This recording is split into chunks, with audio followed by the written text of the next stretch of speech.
संगत जी, आज आपको सबसे पहले गुरु जी के प्यारे प्यारे दर्शन करवाता हूँ। संगत जी देखो, गुरु जी चरण स्वरूप, गुरु जी के स्वरूप इतने प्यारे प्यारे दर्शन कर लो संगत जी गुरु जी के।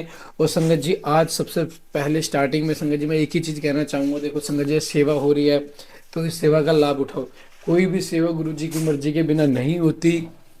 अगर सेवा पाठ आपके पास आ रहा है तो इसे सुनो, प्यारा सा कमेंट करो। संगत जी यकीन मानना, आपकी ही जिंदगी बदलेगी। इसमें आपका ही कल्याण है, गुरु जी का कोई फायदा नहीं है, इसमें हमारा कोई फायदा नहीं। फायदा है तो सिर्फ आपका है, कल्याण होगा तो सिर्फ आपका होगा, हमारा किसी का कोई कल्याण नहीं होना है। संगत जी, जो भी कल्याण होगा, जिसका भी कल्याण होगा, वो उसी का कल्याण होगा जिस जो गुरु जी की इस सेवा को स्वीकार करेगा, हर दिन पाठ को सुनेगा और प्यारा सा कमेंट करके हाजिरी जरूर लगाएगा, उसका कल्याण होना निश्चित है, क्योंकि गुरु जी की ब्लेसिंग है। संगत जी, शब्दों का थोड़ा ज़्यादा आपको कंफ्यूज करेगा, लेकिन संगत जी कुल मिला के बात मैं यही कहना चाहता हूँ, जो सेवा को स्वीकार करेगा, पाठ सुनेगा, अच्छे से पाठ में अपनी हाजिरी लगाएगा डेली बेसिस पे, तो संगत जी देखना उसके घर से दरिद्रता, नेगेटिविटी, ब्लैक मैजिक दूर हो जाएगा और स्वस्थ जीवन का और पॉजिटिविटी उसके घर में वास करेगी। तो आइए शुरू करते हैं गुरु मंत्र जाप के साथ पाठ को। ओम नमः शिवाय, शिव जी सदा साई। ओम नमः शिवाय, गुरु जी सदा साई। जय गुरु जी। जय गुरु जी। तारक पुत्रों के प्रभाव से संतप्त हुए देव की ब्रह्मा के पास करुण पुकार, ब्रह्मा का उन्हें शिव के पास भेजना, शिव की आज्ञा से देवों का विष्णु की शरण में जाना और विष्णु का उन दैत्यों को मोहित करके उन्हें आचार भ्रष्ट करना। संत कुमार जी कहते हैं कि महर्षि तदंतर तारक पुत्रों के प्रभाव से दग्ध हुए इंद्र आदि सभी देवता दुखी हो परस्पर सलाह करके ब्रह्मा जी की शरण में गए। वहां संपूर्ण देवताओं ने दीन होकर प्रेम पूर्वक पितामह को प्रणाम किया और अवसर देकर उनसे अपना दुखड़ा सुनाते हुए कहा। देवता बोले, गाते त्रिपुत्रों के स्वामी तारक पुत्रों ने तथा मयासुर ने समस्त स्वर्गवासियों को संतप्त कर दिया है। ब्रह्मण, इसलिए हम लोग दुखी होकर आपकी शरण में आए हैं। आप उनके वध का कोई उपाय कीजिए जिससे हम लोग सुखी न रह सके। ब्रह्मा जी ने कहा कि देवगणों, तुम्हें इन दानवों से विशेष भय नहीं करना चाहिए। मैं उनके वध का उपाय बतलाता हूँ। भगवान शिव द्वारा तुम्हारा कल्याण करेंगे। मैंने ही इन दैत्यों को बढ़ाया है, अतः मेरे हाथों इनका वध होना उचित नहीं। साथ ही त्रिपुर में इनका पुण्य भी वृद्धिगंत होता रहेगा। अतः इंद्र सहित सभी देवता शिव जी से प्रार्थना करें। वे सर्वाधीश यदि प्रसन्न हो जाएंगे तो वे ही तुम लोगों का कार्य पूर्ण कर देंगे। संत कुमार जी कहते हैं कि व्यास जी ब्रह्मा जी की यह वाणी सुनकर इंद्र सहित सभी देवता दुखी हो उस स्थान पर गए जहाँ वृषध्वज शिव आसीन थे। तब उन सब ने अंजलि बांधकर देवेश्वर शिव को भक्तिपूर्वक प्रणाम किया और कंधा झुकाकर लोगों के कल्याणकर्ता शंकर का स्तवन किया। मुने इस प्रकार नाना प्रकार के दिव्य स्तोत्रों द्वारा त्रिशूलधारी परमेश्वर की स्तुति करके सर्वार्थ साधन में निपुण इंद्र आदि देवताओं ने दीन भाव से कंधा झुकाए हुए हाथ जोड़कर प्रस्तुत सवात को निवेदन करना आरंभ किया। देवताओं ने कहा कि महादेव तारक के पुत्र तीन भाइयों ने मिलकर इंद्र सहित समस्त देवताओं को परास्त कर दिया है। भगवान, उन्होंने त्रिलोकी को तथा मुनीश्वरों को अपने अधीन कर लिया है और संपूर्ण सिद्ध स्थानों को नष्ट भ्रष्ट करके सारे जगत को उत्पीड़ित कर रखा है। वे दारुण दैत्य समस्त यज्ञ भागों को स्वयं ग्रहण करते हैं। उन्होंने ऋषि धर्म का निवारण करके अधर्म का विस्तार कर रखा है। शंकर निश्चय ही वे तारक पुत्र समस्त प्राणियों के लिए अवध्य हैं, इसलिए वे स्वेच्छा अनुसार सभी कार्य करते रहते हैं। प्रभु, ये त्रिपुर निवासी दारुण दैत्य जब तक जगत का विनाश न कर डालेंगे, उसके पहले ही आप किसी ऐसी नीति का विधान करें जिससे इसकी रक्षा हो सके। सनत कुमार जी कहते हैं कि मुने यो भाषण करते हुए उन स्वर्गवासी इंद्र आदि देवों की बात सुनकर शिव जी उत्तर देते हुए बोले। शिव जी ने कहा कि देवगण, इस समय वे त्रिपुराधीश महान पुण्य कार्यों में लगे हुए। ऐसा नियम है, जो पुण्यात्मा हो उस पर दिव्यवानों को किसी प्रकार भी प्रहार नहीं करना चाहिए। मैं देवताओं के सारे महान कष्टों को जानता हूँ, फिर भी वे दैत्य बड़े प्रबल हैं, अतः देवता और असुर मिलकर भी उनका वध नहीं कर सकते। वे तारक पुत्र सबके सब पुण्य संपन्न हैं, इसलिए उन सभी त्रिपुरवासियों का वध दुस्साध्य है। यद्यपि मैं रण कर्कश हूँ, तथापि जानबूझकर मैं मित्रद्रोह कैसे कर सकता हूँ, क्योंकि पहले किसी समय ब्रह्मा जी ने कहा था कि मित्रद्रोह से बढ़कर कोई दूसरा पाप नहीं है। सत्पुरुष ने ब्रह्म हत्यारे, शराबी, चोर तथा व्रत भंग करने वाले के लिए प्रायश्चित का विधान किया है, परंतु कीर्तिघन के उद्धार का कोई उपाय नहीं है। देवता, तुम लोग भी तो धर्म हो, अतः धर्म दृष्टि से विचार कर तुम ही बताओ कि जब वे दैत्य मेरे भगत हैं तब मैं उन्हें कैसे मार सकता हूँ। इसलिए अमरो, जब तक मैं दैत्य मेरी भक्ति में तत्पर है तब तक उनका वध असंभव है। तथापि तुम लोग विष्णु के पास जाकर उनसे यह कारण निवेदन करो। तदंतर देवगण भगवान विष्णु के समीप गए और उनके द्वारा ऐसी व्यवस्था की गई कि जिससे वे असुर शैव सनातन धर्म से विमुख होकर सर्वथा अनाचार परायण हो गए। वैदिक धर्म का नाश होने से यहाँ स्त्रियों ने पातिव्रत धर्म छोड़ दिया, पुरुष इंद्रियों के वश हो गए और यो स्त्री पुरुष सभी दुराचारी हो गए। देवाराधन, श्राद्ध, यज्ञ, व्रत, तीर्थ, शिव, विष्णु, सूर्य, गणेश आदि का पूजन, स्नान, दान आदि सभी शुभ आचरण नष्ट हो गए। तब माया तथा अलक्ष्मी उन पुरों में जा पहुंची। तब से प्राप्त लक्ष्मी वहां से चली गई। इस प्रकार वहां अधर्म का विस्तार हो गया। मुने तब स्वेच्छा से भाइयों सहित उन दैत्यराज की तथा मैया की भी शक्ति कुंठित हो गई। देवों का शिव जी के पास जाकर उनका सत्वन करना, शिव जी के त्रिपुरावध के लिए उद्यत ने होने पर ब्रह्मा और विष्णु का उन्हें समझाना, विष्णु के बतलाए हुए शिव मंत्र का देव द्वारा था, विष्णु द्वारा जप, शिव जी की प्रसन्नता और उनके लिए विश्वकर्मा द्वारा सूर्य देव में रथ का निर्माण। व्यास जी ने पूछा, सनत कुमार जी, जब भाइयों तथा पूर्ववासियों सहित उन दैत्यराज की बुद्धि विशेष रूप से मनोच्छान हो गई, तब उसके बाद कौन सी घटना घटी, विभो यह सारा वृत्तांत वर्णन कीजिए। संत कुमार जी ने कहा कि महर्षि, जब तीनों पुरों की पूर्वोक्त दशा हो गई, दैत्यों ने शिवार्चन का परित्याग कर दिया, संपूर्ण स्त्री धर्म नष्ट हो गया और चारों ओर दुराचार फैल गया, तब भगवान विष्णु और ब्रह्मा के साथ सब देवता कैलाश पर्वत पर गए और सुंदर शब्दों में शिव की स्तुति करने लगे। महेश्वर देव, आप परम उत्कृष्ट आत्मबल से संपन्न है, आप ही सृष्टि के कर्ता ब्रह्मा, बालक विष्णु और संहर्ता रुद्र है, पर ब्रह्म स्वरूप आपको नमस्कार है। यो महादेव जी का सत्वन करके देवों ने उन्हें साष्टांग प्रणाम किया। फिर भगवान विष्णु ने जल में खड़े होकर अपने स्वामी परमेश्वर है शिव का मन ही मन समन करके तन्मय हो दक्षिणामूर्ति के द्वारा प्रकटित रुद्र मंत्र का 1.5 करोड़ की संख्या तक जप किया, जब तक कि सभी देवताओं ने महेश्वर में मन लगाकर ये उनकी स्तुति करते हैं। देवों ने कहा कि प्रभु, आप समस्त प्राणियों के आत्म स्वरूप कल्याण करता और भक्तों की पीड़ा हरने वाले हैं। आपके गले में नीला चिन्ह है जिसे आप नीलकंठ कहलाते हैं। आप चिद्रूप एवं परचेता हैं। आप रुद्र को हमारा प्रणाम है। असुर निकंदन, आप ही हमारी सारी आपत्तियों के निवारण करने वाले हैं। अतः सदा से आप ही हमारी गति और आप ही सर्वदा हम लोगों की वंदनीय हैं।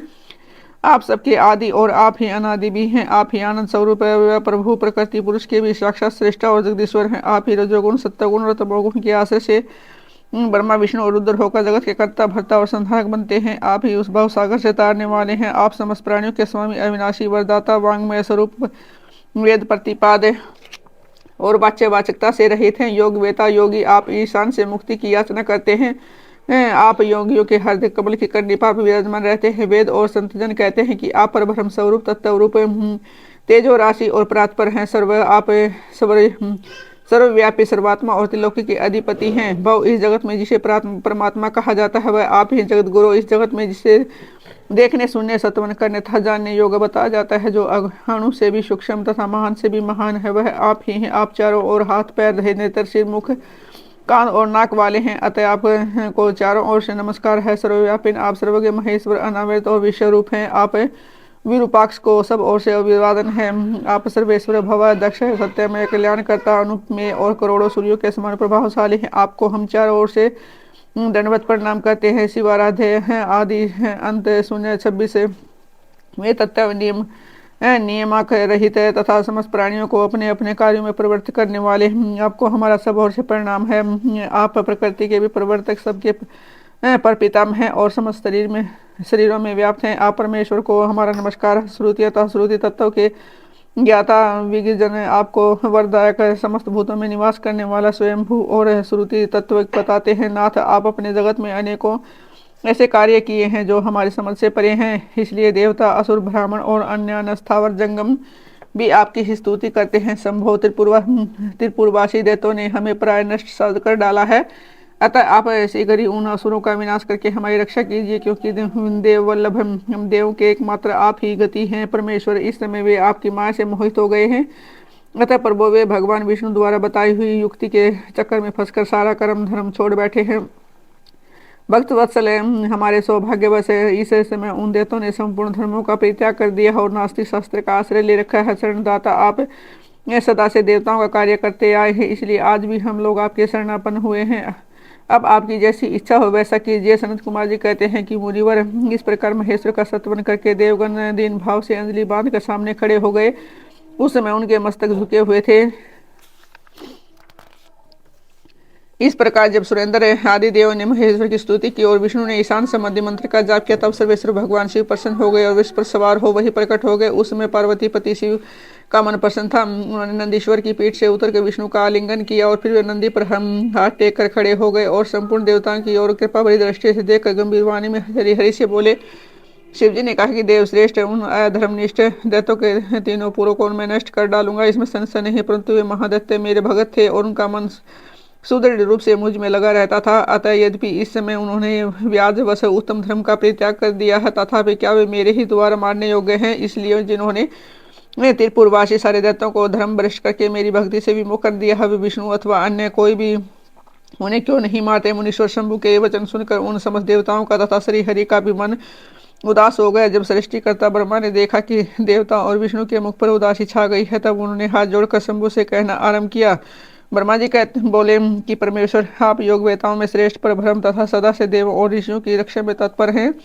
अतः पाप आपका सब प्रश्न नहीं कर सकता। साथ ही आपके आदेश से ही तो उन्हें मोह में डाला गया है, इसके प्रेरक तो आप ही हैं।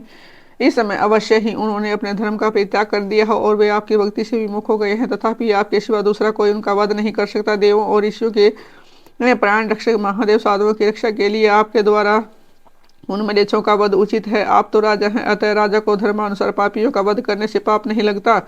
इसलिए इस कांटे को उखाड़ कर साधु ब्राह्मणों की रक्षा कीजिए। राजा यदि अपने राज्य का तथा सर्वलोक अधिपत्य को शिथिल रखना चाहते हो तो उसे अपने राज्य में एवं अन्यत्र भी ऐसा ही व्यवहार करना चाहिए। इसलिए आप देवगणों की रक्षा के लिए उद्यत हो जाइए, विलंब मत कीजिए। देव देवेश बड़े हैं, बड़े बड़े मुनीश्वर यज्ञ संपूर्ण वेद शास्त्र में और विष्णु भी निश्चय ही आपकी प्रजा है। प्रभु, आप देवताओं के सार्वभौम सम्राट हैं और श्री हरि आदि देवगण तथा सारा जगत आपका ही कुटुंब है। अजन्मा देव श्री हरि आपकी युवराज हैं और मैं ब्रह्मा आपका पुरोहित हूँ तथा आपकी आज्ञा कर पालन करने वाले शकर राज कार्य संभालने वाले मंत्री हैं। सर्वेश अन्य देवता भी आपके शासन के नियंत्रण में रहकर सदा अपने अपने कार्य में तत्पर रहते हैं। ये बिल्कुल सत्य है। संत कुमार जी कहते हैं कि व्यास जी ब्रह्मा की यह बात सुनकर सुरपालक परमेश्वर शिव का मन प्रसन्न हो गया। तब उन्होंने ब्रह्मा जी से कहा कि शिव जी बोले, ब्रह्मण, यदि आप मुझे देवताओं का सम्राट बतला रहे हो तो मेरे पास उस पद के योग्य कोई ऐसी सामग्री तो नहीं है जिससे मैं उस पद को ग्रहण कर सकूं, क्योंकि न तो मेरे पास कोई महान दिव्य रथ है, न उसके उपयुक्त सारथी है और न ही संग्राम में विजय दिलाने वाले वैसे धनुषबाण ही हैं जिन्हें लेकर मैं मनोयोग पूर्वक संग्राम में उन पर बल दैत्यों का वध कर सकूं। यो कहकर वे चुप हो गए, परंतु शिवजी तो शीघ्र प्रस्तुत होते न देख समस्त देवता कश्यप आदि ऋषि अत्यंत व्याकुल था, दुखी हो गए। तब भगवान हरि ने उनसे कहा, भगवान विष्णु बोले, देव तथा मुनियों, तुम लोग क्यों दुखी हो रहे थे? हो रहे हो तुम्हें अपने सारे दुख का परित्याग कर देना चाहिए। अब तुम सब लोग आदर पूर्वक मेरी बात सुनो। देवगण, ये तुम ही लोग विचार करो कि महान पुरुषों की आराधना सुख साधन नहीं होती। मैंने ऐसा सुना है कि महादाराधन में पहले महान कष्ट झेलना पड़ता है, पीछे भक्त की दृढ़ता देखकर इष्ट देव अवश्य प्रसन्न होते हैं, परंतु शिव तो समस्त गणों के अध्यक्ष तथा परमेश्वर है, ये तो आशुतोष ही ठहरे। अतः पहले ओम का उच्चारण करके फिर नमः का प्रयोग करे, फिर शिवाय कहकर 2 बार शंभु का उच्चारण करे, इसके बाद 2 बार कुरु का प्रयोग करके फिर शिवाय नमः है ओम जोड़ दें। ऐसा करने से ओम नमः शिवाय शुभम शुभम कुरु कुरु शिवाय नमः ओम यह मंत्र बनता है। बुद्धि विशाल, तो यदि तुम लोग शिव की प्रसन्नता के लिए इस मंत्र का पुण्य 1 करोड़ जप करोगे तो शिव जी अवश्य तुम्हारा कार्य पूर्ण करेंगे। पुण्य प्रभावशाली श्री हरि ने यो कहा कि तब सभी देवता पुण्य शिव आराधन में लग गए। तत्पश्चात श्री हरि सभी देव तथा मुनियों के कार्य की सिद्धि के लिए शिव हेतु शिव में मन लगाकर विशेष रूप से विधि पूर्वक जप में तत्पर हो गए। मुनि से इधर देवगण धैर्य संपन्न हो बारंबार शिव शिव यो उच्चारण करते हुए 1 करोड़ जप के सामने खड़े हो गए। इसी समय स्वयं साक्षात शिव प्रोक्त स्वरूप दान करके प्रकट हो गए और यो कहने लगे।